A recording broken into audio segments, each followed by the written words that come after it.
It isn't easy to find Colorado trail hikes in the San Juans that have easy highway access. In this video, I'll show you how to hike segment 25 of the trail from Little Molas Lake to the Cascade Creek trailhead. Here's the route in Gaia GPS. We elected to hike west and south to minimize elevation gain. You can depart the Colorado Trail at the Cascade Divide Road Connector or the Graysill Trail Junction, but in either case you hike down Cascade Creek to the trailhead. We did this as an easy 3-day hike. I had planned our first campsite at Lime Creek, but we were making good time and elected to go a little further. The campsites are scarce after Lime Creek, but we managed to find one. We spent our second night at Cascade Creek as planned. We had planned to take the Graysill all the way down, but we ended up doing a combo starting with the Cascade Divide Road and then taking Graysill the rest of the way. We began our hike with 8 freshly scrubbed and dry hikers at the Little Molas Lake trailhead. Another hiker joined us at our campsite that evening. Day 1 is mostly open views to the south with very little forest hiking. We hiked past a very large herd of grazing sheep, a very pastoral scene. It was tough to find a campsite after Lime Creek due to the steep lateral slopes, but we did eventually find a big enough spot. The GPS coordinates are in the title and show notes. We had a couple of overly tame bucks visit our campsite in the late afternoon. They seemed to be looking for a handout, which we did not supply, but obviously they are used to seeing people at this site. Day 2 was the best scenery day. It started sunny and just really lush with greenery. As we started to approach the pass, the vistas opened up. We were on the fringes of the tree line. A little further up, the snowfields became more common and longer. We didn't bother with crampons or other traction devices. Our trekking poles were sufficient for the crusty snow. So what do you think of the hike so far? This is a great hike. It's phenomenal. Wildflowers were profuse along this hike. I was a little surprised to see how thick they were even up near the pass, since it was socked in with snow just a few weeks earlier. As the trail passes the Twin Sisters, the scenery started getting really awesome.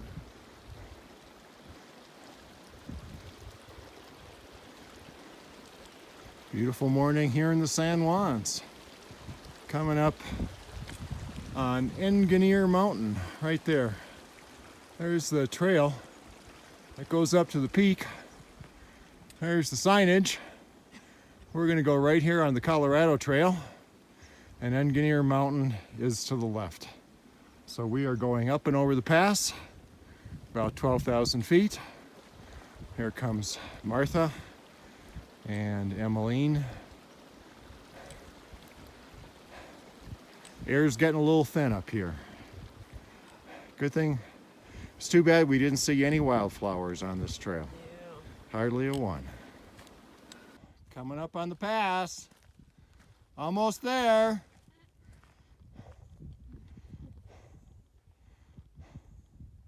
What's a little snow?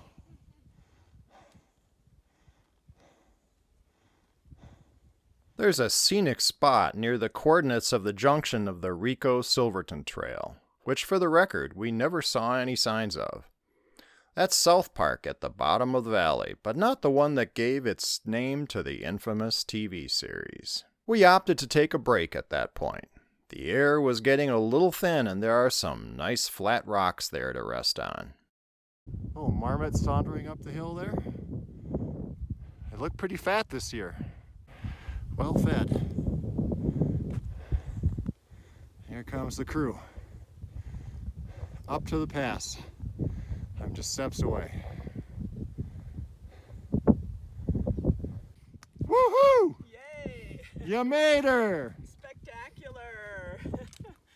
Oh. Wow. This is the view off in the other direction. This is where we're headed. We're at a saddle point right here. It goes up to the left, then down, up to the right, and down. That's the definition of a saddle. My favorite spots.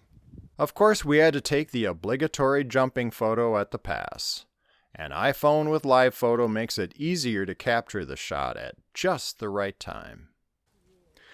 There's a huge talus field just after the pass, which is a great landmark. We'll see this a little later when we look back at it near the end of the hike.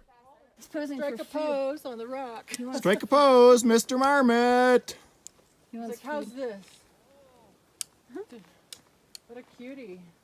We took a little break at a Cascade Creek tributary, a very pretty spot. So this is, I believe, a tributary of Cascade Creek, and not the creek itself.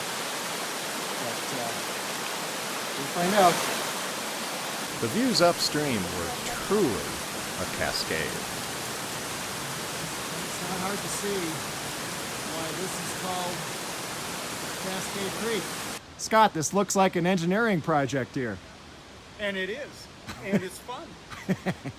And I'm having such a bad time in the San Juans. All right. Yeah, he's perched on top of a rock here. This campground is just short on campsites. The lane is right over here. This is actually a fairly open area. And I'm right behind her. Tiny little spot. There's Scott. There's Martha. Or Heather. And there's Marcella. Out in the jungle. We're occupying two campsites here. This is Noreen and Rick. Over there is Martha. So we have two tents up here. And Noreen and Rick share that tent. So we have 8 shelters total. So we have 2 here and 6 at the other campsite. And here comes Noreen. Oh, I'm sorry, that's Martha. That's Martha's tent, and Noreen and Rick are in this tent. Oh boy, hail again. Seems like we've, this trip, we've certainly had plenty of precipitation. We're in apparently a monsoon pattern. And we've had, this is the second time we've had hail in one day. It's pretty amazing. So this is Cascade Creek. And tomorrow we cross this guy. Hopefully at a spot where it's a little bit more calm than right here. As it could be interesting. Beautiful spot though. The Cascade Creek comes down that this canyon. The views from the Cascade Creek Bridge were exceptional, especially as the light changed late in the afternoon. So there aren't many footbridges on the Colorado Trail, but this is one of them across Cascade Creek here. We're going to turn down the Grace Hill in about 2.5 miles from here, but pretty nice bridge. Looks like it was designed for livestock. So here's the view upstream, and that doesn't look too bad. Looks like maybe a foot deep over on the right hand side. Over in this area looks about a foot deep, and then maybe 6 inches or so on the left hand side. So if our crossing is like this, shouldn't be too bad at all.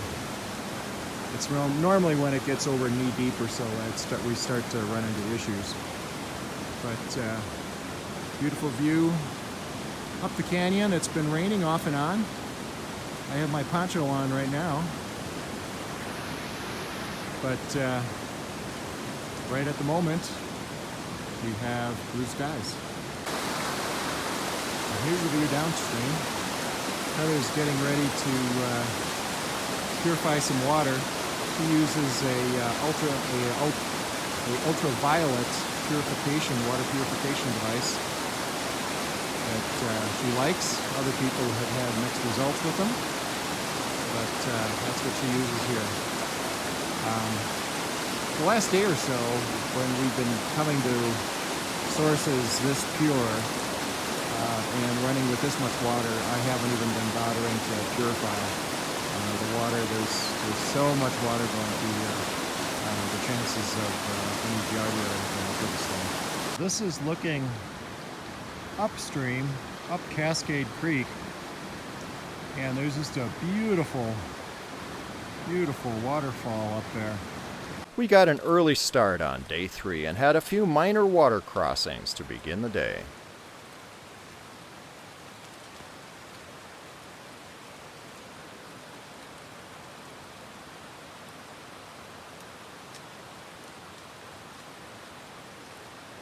About 3/4 of a mile before the turnoff for the Graysill Trail, there's this massive talus field. You don't see that very often. Must be easily a 1/4 mile across from what I can see here. It may even be bigger. So, quite a landmark here along Colorado Trail segment 25. Way in the background is the pass we came through yesterday with the talus field on the left and heather. We elected to take the Cascade Divide road spur for the first leg of our descent. It had some nice open views and seemed less steep than the upper Graysill Trail, but it was road walking after all.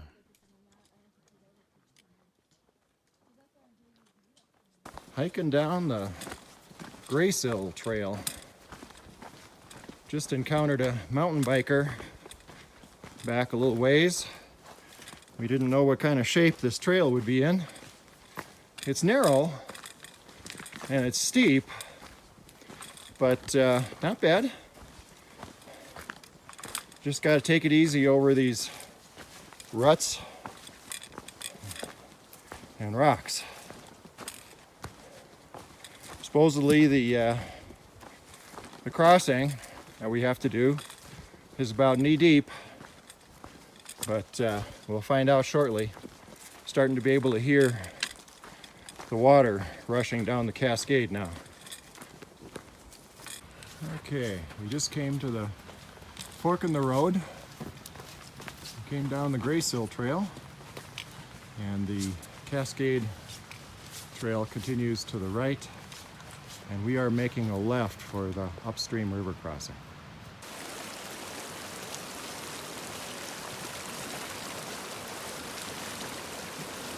Good job, Noreen.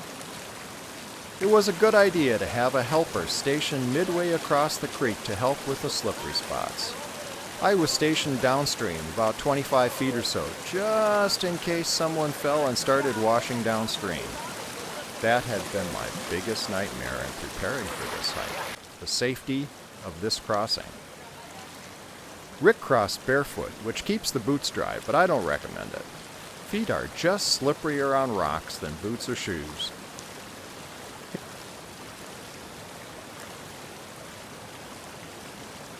So you don't want to fall making the river crossing, because right after the crossing, the water goes down through those rapids right there, and you can see the timbers in place. If you were to get hung up there, it would be really tough to get a dead body out of there. So not an easy crossing, but we all made it safely, so life is good. Here's the flume ride right here. If you were to fall and start going, that's why I positioned myself downstream so I could catch anybody that started sliding. Here you can see the consequences of someone being swept downstream from the crossing point. First there's a rapids jammed with logs, then a series of waterfalls.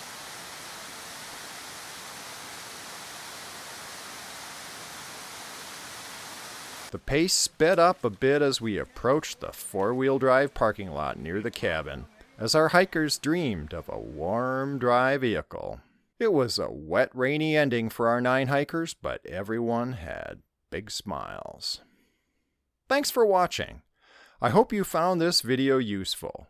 And if it was, please leave me a comment below, click like, or heck, even subscribe to my channel.